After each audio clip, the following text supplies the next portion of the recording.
আসসালামু আলাইকুম। দেশ ও প্রবাস থেকে যেখান থেকে আমার এই ভিডিওটি দেখতেছেন সবাই ভালো থাকবেন, সুস্থ থাকবেন। অবশেষে মালয়েশিয়ার কলিং ভিসা কিন্তু খুলেই গেল। হয়তো আমরা অনেক দিন ধরে অপেক্ষা করতেছি আসলে মালয়েশিয়ার কলিং ভিসাটা কবে খুলবে বা কবে মালয়েশিয়া যাব।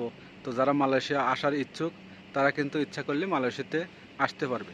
তবে হ্যাঁ, এখানে একটা কথা আছে। বাংলাদেশে যে মালয়েশিয়া কি কই সরি মালয়েশিয়াতে যে বাংলাদেশি হাই কমিশন আছে ওনারা কিন্তু একটা বিজ্ঞপ্তির মাধ্যমে স্পষ্ট করছে, ঠিক আছে। প্রথমেই যে 2024 সালের অর্থাৎ 1 মে 2024 সালে যারা আসতে পারে নাই তাদেরকে কিন্তু প্রথমে আনবে, সেই অনুমোদন কিন্তু মালয়েশিয়া কর্তৃপক্ষ দিছে। সেটা কিন্তু স্পষ্ট ভাষায় মালয়েশিয়ায় যে বাংলাদেশ হাই কমিশন আছে সেটা কিন্তু তারা বিজ্ঞপ্তি দিয়ে জানা দিছে।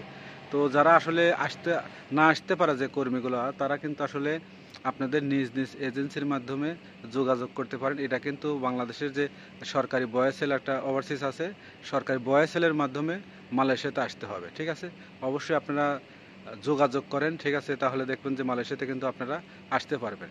আর মেন কলিং বিষয় কিন্তু সেটা হলো পরবর্তীতে। প্রথমে ভয়েসেলের মাধ্যমে যারা আসতে পারেন নাই ওই সময় তারা আসবে, আর পরবর্তীতে নতুন করে কলিংয়ের লোকজনগুলো আসবে মালয়েশিয়াতে।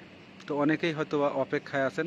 আর আগের যে 100 এজেন্ট ছিল সেই এজেন্টগুলোর মাধ্যমেই কিন্তু মালয়েশিয়াতে কর্মীগুলো আসবে পরবর্তীতে কলিং ভিসা, ঠিক আছে।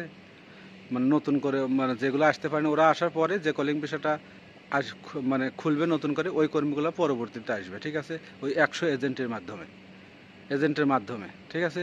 তো অবশ্যই আপনারা ভিডিওটা শেয়ার করে দেবেন এই জন্যই না আসতে পারা কর্মীগুলো যাতে সবাই জানতে পারে যে আসলে এদের আসার জন্য অনুমোদন হয়েছে। আর এখানে একটা কথা যে আসলে এরা কোন কোন কাজ করবে। এরা প্রথমে কনস্ট্রাকশন এবং ট্যুরিজম এই দুইটা খাতে আর কি আনার জন্য অনুমোদন দিয়েছে মালয়েশিয়া কর্তৃপক্ষ। তো ভালো থাকবেন, সুস্থ থাকবেন, আল্লাহ হাফেজ।